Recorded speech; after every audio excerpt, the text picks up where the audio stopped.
This is Reimagining Higher Education, your go-to podcast with remarkable education leaders, sharing personal stories from their experience in and around the sector, including reflection and hope for progress. With your host, Dr. Noreen Golfman, former provost and vice president academic at Memorial University in St. John's, Newfoundland, and inaugural member of Studiosity's Academic Advisory Board in Canada.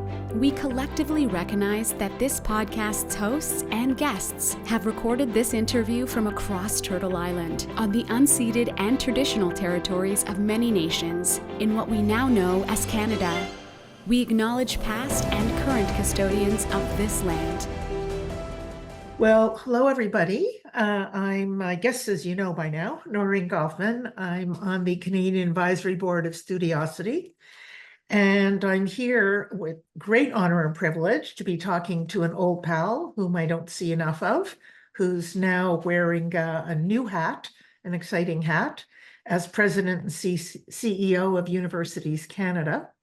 And Gabe, I'm absolutely delighted you're here. You've got a long history of being executive director and CEO of organizations. Of course, I know you from having been president of the Canadian Federation for the Humanities and Social Sciences, and you took over that CEO role just as I was kind of walking out that door. So I've been following, you're fresh in the job. I've been following you on social and seeing, you're everywhere these days because this is a big country. And although we don't have a lot of universities compared to other places, maybe of our size, there's a lot of geography to cover for sure. So I'm delighted you're joining us and got a whole bunch of questions for you about your experience then and now. And normally what we do is we ask whoever I'm talking to if they have a token, a fetish object, something that you kind of have carried with you from position to position, or you have close by, or you look at, or you have in your pocket. Mine was pretty silly when I was asked. So I'm kind of curious about what yours might be. Well, I've been thinking long and hard about it, and I do have something special with me. I just want to start by saying I really was honored to get the invitation to be with you. And you are a giant in higher education in Canada. You were one of the very first people I spent any time with when I joined the Federation for the Humanities and Social Sciences. We had a lovely dinner in St. John's, and you helped me start understanding the sector and the challenges and the opportunities and the thrills and the chills and the good and the bad. And even though we haven't seen each other in a little while, you've been a constant presence since I've been working with universities, and there's nobody who I enjoy catching up with more, Noreen. So thank you so much for having me. Thank you, Gabe. That's lovely. The object I brought is a little plaque that I have been keeping in my office since I started this job at Universities Canada 6 months ago. And it's a plaque that I unearthed in some boxes that my father brought over to my house because he moved into an apartment and he didn't have so much space anymore. And it's actually from my mother's family. My mother's family is from North Carolina, around Asheville, which currently is trying to find its way out from under several feet of water. But it's a plaque that was presented to my grandmother in 1935. Her name was Ezel Young at Micaville High School, and she was the valedictorian at Micaville High School. Wow. And what's neat about it is the first thing that caught my eye is it's been hand engraved, which I'd never seen in a plaque like this. So Micaville High School probably had a couple hundred students in it, and someone has taken, I don't know what, some kind of instrument and carved into the brass her name and the award. And I think about her in this job because one of the things that's been most striking to me is hearing stories of first generation university students. And I wasn't a first generation university student, but when I think about what it must be like for a family and for a person to be the first person to attend and how transformative it must be, it really sort of stops me in my tracks. And my grandmother didn't go to university, but she's the sort of person I think about who, if our work is accomplishing anything, I hope it's opening doors to people who had that kind of talent and that kind of ability, but because of the time they were born or because of the circumstances they lived in, they didn't get those chances. And so, yeah, it's kind of a reminder for me of how much potential we have in people, and that all we need to do is give them the opportunity to tap into it and to contribute. That's lovely. I had no idea that's one of your origin stories. So Yes. so your family ended up in Canada, Yes. really, and in Ontario? Yeah, so it's, this is everything about university is very personal for me. My parents met at Duke University in North Carolina. My mother was an undergraduate from Florida, and my father was a PhD student from Canada. Oh, And they met and they got married on campus in the university's chapel. And then my father, in pursuit of an academic career, traveled the world with my mom and did come to Canada. And then their lives took them out of the university, but it brought them here, and they had 4 sons, and wow. I'm one of them. Gee. So here you are occupying, in some ways, it's a kind of dream role for a professional academic, isn't it? I mean, sometimes I look at what you're doing and the challenges you have quite enviously because if you're a person as I am, and obviously you are interested in big picture thinking Yeah. and see yourself as a change agent, you're so well situated to have a lot of influence. But before we go deeper into that, just tell me a little bit about your own education. So what was your university experience, from where to where to where? Sure. So I never went down the academic route too far. I did my undergrad in philosophy at Queen's, and it was a transformative experience for me. Although it wasn't a straight line. My experience was, I think of it kind of in two parts. I got there, so this is in 1994. And at the time, Ontario had a system, I don't know if it's changed, but where you could really apply yourself in high school for about 6 months and and get into all sorts of universities. Oh, Uh, well, AI does all that for them yeah, now. okay, good. Well, right. Well, back in my day, you had to do your work for 6 months. And it allowed me to get into some of the schools I wanted to go to, but it meant that I arrived at university not really very well prepared and not really having a clear idea of why I was there. And so I started by studying psychology, and despite the efforts of many dedicated psychology professors, they couldn't get me to be more involved or more enthusiastic about my studies. And so I spent a couple of years sort of floating, getting by, but not really distinguishing myself and not feeling like I was any closer to what I was there to do. And then in my third year, starting to think about the future and where all this was going. I remember I had a friend who was sort of the honest friend in my life who always kind of told me the thing that I wasn't quite ready to admit. And he said, well, I think you're studying the wrong thing. And I said, I think I am too, but I don't know what I should be studying. He said, well, you should be studying philosophy. That's what you're interested in. That's what you spend your time you're talking about those kind of questions. And he was absolutely right. And so I ended up spending an extra year at Queen's, and I did a degree in philosophy. And it was really where I had to learn to become a student, how to work through difficult assignments, and started developing study habits and just work habits that helped me in life after that.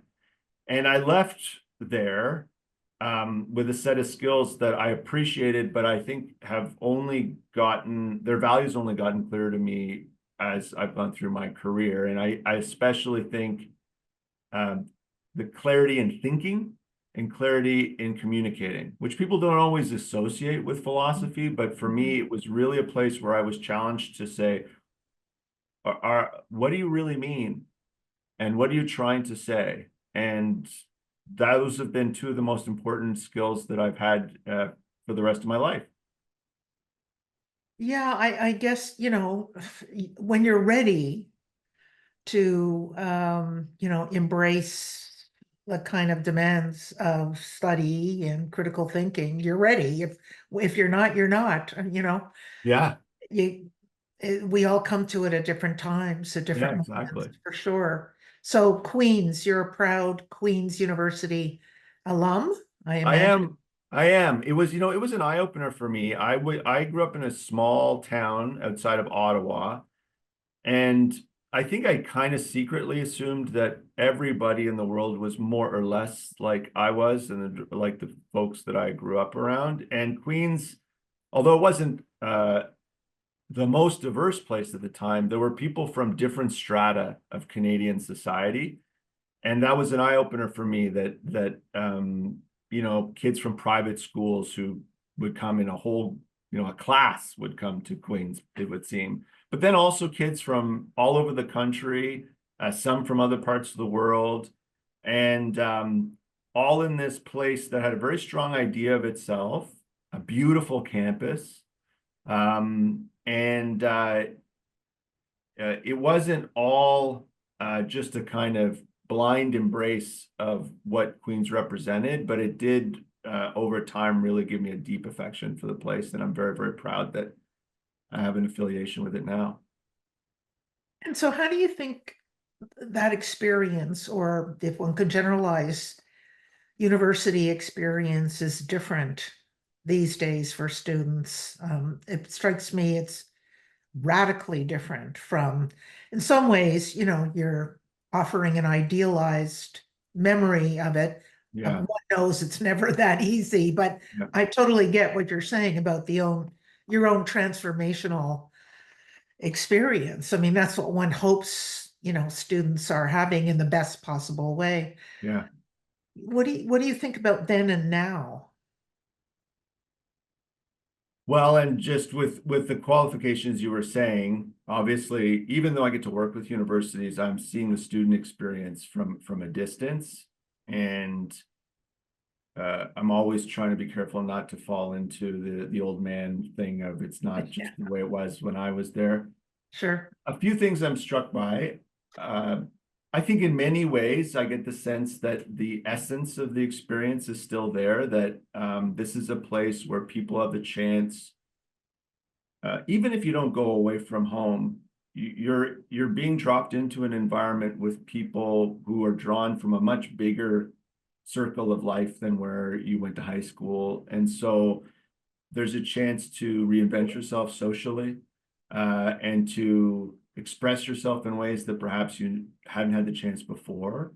There is this chance to spend time with ideas, both with your friends in dorm room, but in the classroom, that you learn later that is very, very rare in life to have a period like that. So I think that's very much there. A few things I'm struck by is, one, whenever I'm campus, I'm just blown over by how diverse university campuses have become. And uh, that's partly because the country's become more diverse. It's partly because of the much greater presence of international students on our campuses. And that, I think, is a huge advantage, frankly, for the most part, because if university is about, preparing you for life, there's no more important preparation for life than learning what it's like to be around people from different backgrounds. And the more of the world is present in university, I think the more you have a chance to benefit from it. I think that's a huge change, and I think a really mostly positive one. I'm struck when I'm around young people that age. Uh, I feel like they're more serious about everything than I was at that time. And I think some of that is rooted in an anxiety around the future that was much less acute when I was in university. Some of that was there was a confidence that if you did the big things right, society and institutions would carry you along. Some of that's because I'm a white man and there's lots of privilege, and I just grew up with the idea that if I played my cards right, things would work out okay. But I also think that there is a sense of anxiety and uncertainty that drives younger people now to feel like they really have to be on top of everything, and puts a lot of pressure on them. And I think related to that, something I think about all the time is the presence of social media and digital communications. I only live 2 hours, Kingston's only 2 hours from where I grew up, but I really felt like I was in a completely separate world. If my parents wanted to talk to me, we had to coordinate for a phone call, and that didn't happen that often. I'd be home a few times, and then I was off living. And the amount of kind of just in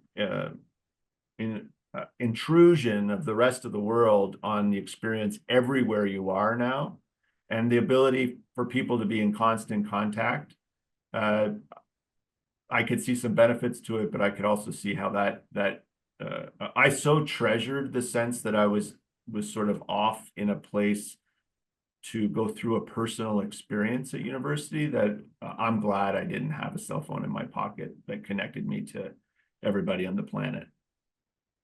Indeed. And I think, the world's become more frightening, climate change, and of course, the challenge of funding student supports.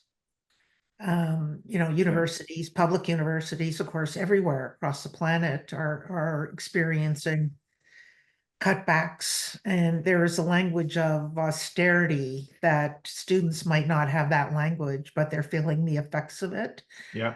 So much of my time as provost was taken up with trying to service our counseling center, staffing for assistance on, many outside the classroom offices that students were increasingly demanding. I mean, when I was an undergrad, I never saw a counselor or even conceived of it, or I was an English Right. major. I didn't go for writing assistance. But today, all of that is almost demanded, quite expected. And so resources have had to go there. And that because there's a culture of anxiety Mhm. around so much, around what success might be and the future of the planet, to put it, really grandly. So yeah, I like you, I'm not in the classroom anymore and removed from it, but I still do talk to students every now and then and do a few lectures a year, and I can feel that change that's happened. And as you say, smartphones or technology is just, it's a natural extension. And they're all cyborgs now, I guess, plugged in quite a different way than we could even begin to imagine. Yeah. So in view of all that, what's it like having these conversations with university presidents? That's a big question, but Sure. I guess to narrow it down, or to try and think in terms of a kind of, student point of view, um, what sort of, I can use the word vision for post-secondary education in Canada do you have? But, are you operating with a framework like there's 5 things I have to communicate, or there are 3 things that everybody has to know? What's it like? I'm sure you're not just responding, you have to also be leading Right. and articulating a position or a way of thinking about the future for post-secondary ed. Yeah, absolutely. I have spent most of my time on the job so far listening. Yeah, I've been here for 6 months, and I came in with some pretty strong opinions, but I've had the experience of going into places and needing to really test what I thought, because there's usually gaps, and you want to make sure that before you start doing too much for the organization, you really understand what their members are experiencing. You know, I think in terms of a vision for higher education, maybe I'll start there. A few things strike me. One is, I think Canada has gotten some big things really right about universities over the past 100 years to produce a system of 100 public universities across the country that are characterized to me by a few things. One is really broad access to comparatively affordable, high quality undergraduate education, just about anywhere in the country. And that feels very Canadian to me in the sense that it's a much less, I don't want to say polarized, but in the United States, the difference between the haves and the have-nots in higher education is very, very wide. In Canada, it really feels like in every province and in just about every region, you can get a good undergraduate education, which could lead you on to more academic work elsewhere, or can take you into the workplace or to do work in your community. And we've married that with real excellence in research, in pushing out the boundaries of our knowledge about ourselves, about our history, about our culture, about the natural world, health, medicine. And those two things feed each other. They're not always in perfect balance, and there can be a tension, but I think the fact that the university world is engaged in constantly trying to learn and challenge our assumptions and push the boundaries of knowledge is part of why they're also great places for people to come and learn and study. And I think we really want to hang on to that. We're at a time in the world where institutions are getting a pretty rough ride, and we're very focused on how they've fallen short, the ways they're inadequate, and that's critically important, both from like the perspective of all the people who haven't had access, and also I think to some of the criticisms we're hearing about universities from people who say that they aren't as open to different political views, or there's lots to talk about in terms of how universities could be better and how they've been flawed in the past. But fundamentally, we've created something that is a huge national asset and that is central to our future. And so part of our vision really has to be, let's understand what a great thing we've got and let's not fritter it away. I do think that the future, the challenge is to retain public confidence in these institutions and make sure that everyone understands that they're here for them if they're ready to do the work and they want to study or do research in our universities. And to make sure that universities don't just become another thing that gets sorted out in this political polarization we're seeing so much of. I think we really have to make sure that 5 years from now, we're not further down the road of people saying universities are only for people of one political persuasion, or only for people from a certain income bracket in society. Keeping these as places that are accessible and open to people from every background is really, really key. So I think that's the thing I think is the most important for us, because if we do that, then the support we need from government and the opportunities that will be created for the country, they'll be there. But if we lose the support and belief of Canadians in higher education, then everything else is going to get much, much harder to do. But I wonder, as you're speaking, whether maybe this is unfair. The criticism, which is pervasive, not just in Canada, of course, aimed at kind of intellectual life in general, but at universities, let's say, it's coming largely from one space, one political, like it's a political critique or a politicized critique. So it's the challenge universities have is kind of dealing with that too.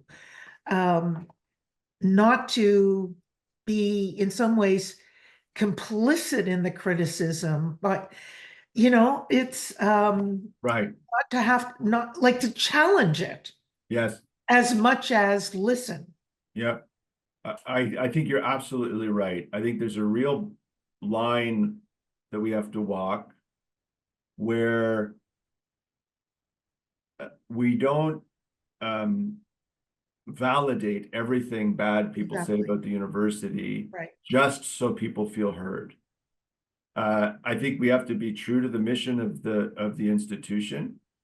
And I think we have to be unafraid to frankly bring evidence to some of these conversations. Because what I find with most of the criticisms of universities is, of course, there's examples and there's truth to them, but they tend to be massively exaggerated to turn into a sort of broad and sweeping conclusion about the state of these institutions. And I think that that's crazy. And I think it also really runs the risk of distracting us from how much of the institution is not working the way that its critics accuse it of. So I think you're absolutely right. I think that the challenge for us is to communicate to Canadians, we are always preoccupied with maintaining your confidence in these institutions because we are at heart institutions that exist for the public good. Right. And the public's support and belief in that mission is critical. So we'll never stop having this conversation and being open to it.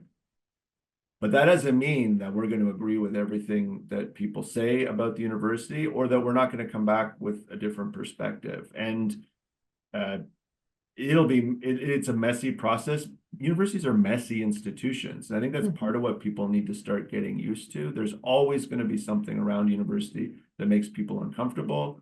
And frankly, you should be more concerned if there was a period where that wasn't the case, because that would mean that we're not really in a place where people are challenging the boundaries of our knowledge. Absolutely. So looking at the future, do you think student life is going to be different? Will it be the same? And around that question, I'm wondering about, and your ears are closer to this, conversations about, and I think you mentioned the word balance, that relationship between teaching and research. Yeah. One worry, and I guess it's maybe part of some public mistrust, is that the teaching mission, the learning, not so much the learning mission, but let's call it the teaching mission, is second place to universities being concerned with their reputation and their brand and their rankings and all of that. And, I wonder whether, there are dangers ahead along that path, and how do you counter it, and how do you deal with it, and how do you talk to university presidents and senior administrators and faculty about it? Yeah. Well, I think I would say that one of the ways that as a community we have some work to do is helping people understand the university as an entire institution. And this has been I think this is a particular challenge in Canada because, of course, the division of responsibilities between governments is such that there's a discussion at the provincial level with governments that's mostly about funding education. It's about what happens in the classroom and for students. And then there's a conversation in Ottawa because the federal government, its role is primarily in research, that's been overwhelmingly about research and innovation. And I think the fact that most people don't really understand the connection or how the university does both of these things and how ideally they feed each other, that's only been compounded by the fact that our national discussion has really been very, very separate. this conversation about research, innovation, productivity, talent here, and then one that's much more about education. And so part of our job, I think, at Universities Canada as a community is to help people understand these institutions as a whole. Their job is to serve people. It's to create opportunity and to create progress for people. And I would say primarily through the educational experience. And I'd say primarily because that's really how most Canadians connect to universities, as a way that their kids are going to have opportunity, or that they can change the terms of their own life, and whether it's to grow as a person and find more opportunity to be enriched, or if it's to, in very practical ways, to learn and gain credentials that open doors to them. But the research endeavor, I think, is critical to keeping that education experience really top notch. And I also think it is also, at the end of the day, animated by the same mission, which is to through the creation and distribution of knowledge, empower communities, empower our country, empower people to improve their lives. And so these two things really go together. And we also have a variety of different types of institutions in Canada. So it's not that every institution has to make the same choice about that balance. There are very, very research intensive universities, and then there are universities that are far more defined by undergraduate education. And so I think there's space for all of those in our system, but I think we do need to do some work to help people understand that this is all part of one mission that these institutions represent in the country. Yeah, I think that's well said. I like the way you clearly delineate the tension between the federal, the national expectations and the more local ones. And I guess that's to some degree irresolvable, but it needs explaining, constant sort of understanding. I think that's well said. If you could change anything for students right now, not faculty, not researchers, but students themselves, is there anything that you would, if you had means and resources or some capacity, is there something you could change to make their lives easier? Yeah. Not that they should be, just floating on cloud nine, because conflict is part of one's university experience. It's how one grows. Yeah. But is there, I don't know, it's a kind of tough question in a way, but. Well, I think if I think about the way it feels to me watching the conversation around universities in the country right now, it feels like there is a real the paradox is our conversation about them is mostly driven by anxiety and criticism and, to some degree, controversy. And that's accentuated by the fact that there really isn't a core conversation led by government right now about why these institutions matter and what we want to achieve with them in the future. There's lots of talk about how they fail or where their deficiencies are, or why we wish they dealt with this situation differently than that one. But their fundamental importance has been taken for granted so much that it's almost just not articulated at all and doesn't find its way into a vision of the country that's bigger than the sector. And I think, but at the same time, more Canadians feel like they need to go and want to go than ever have, and parents want them to go.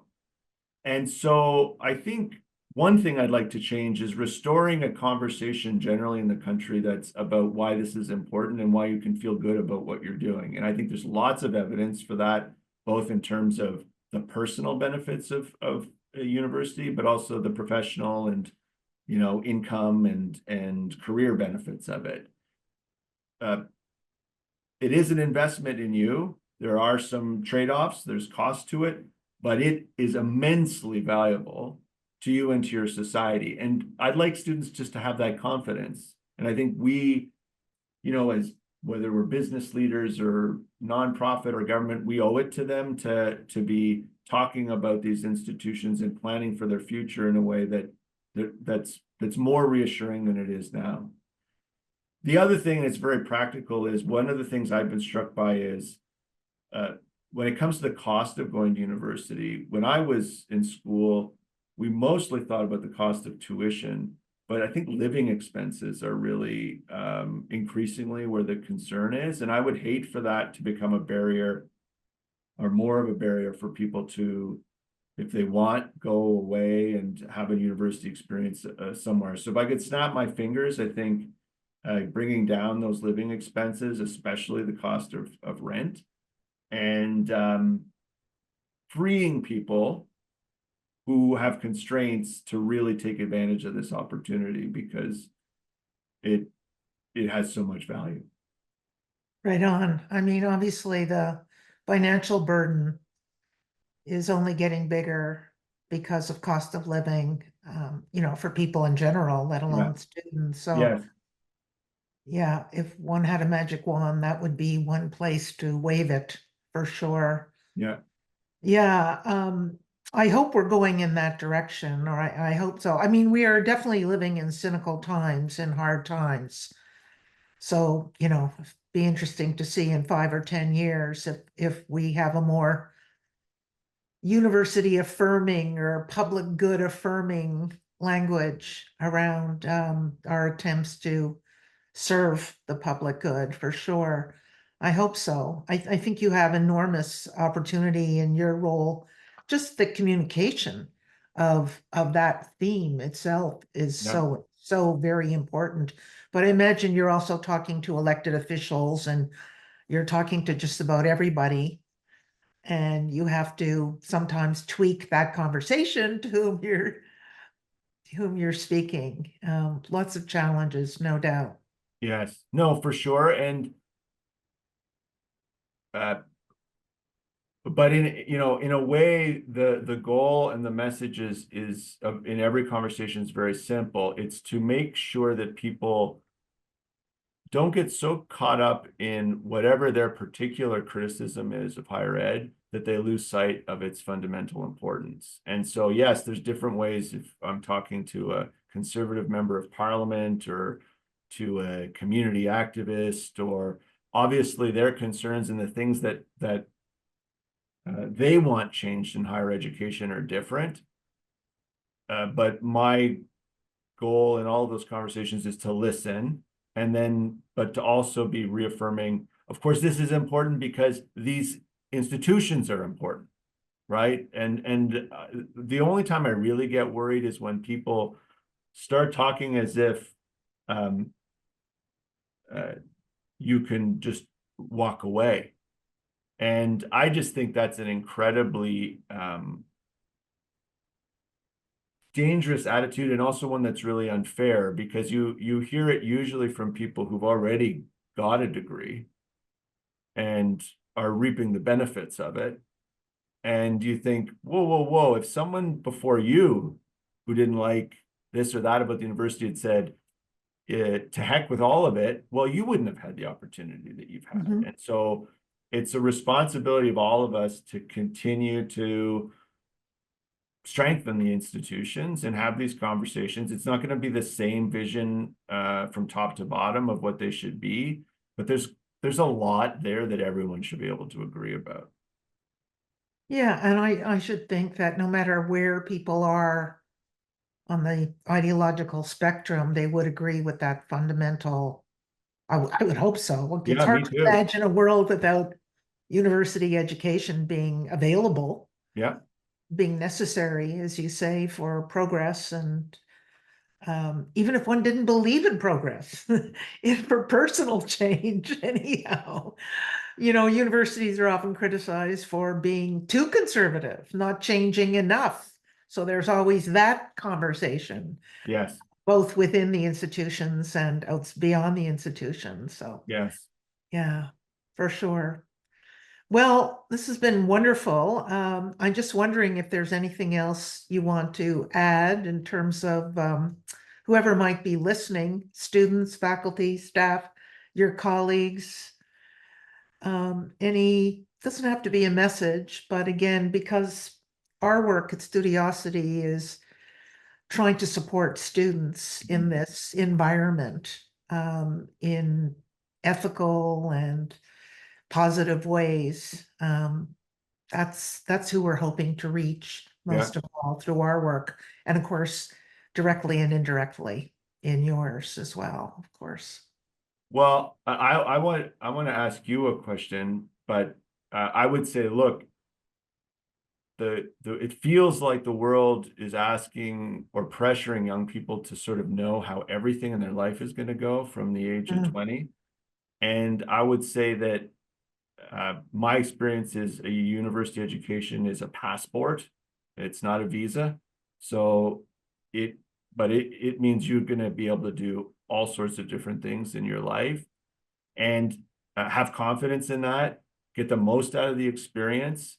And then I think you can rest assured that the way it's the investment in yourself is going to help you in your life. And then try and enjoy it because I think you're doing a smart thing, and I think you're doing a good thing that's going to be good for the country.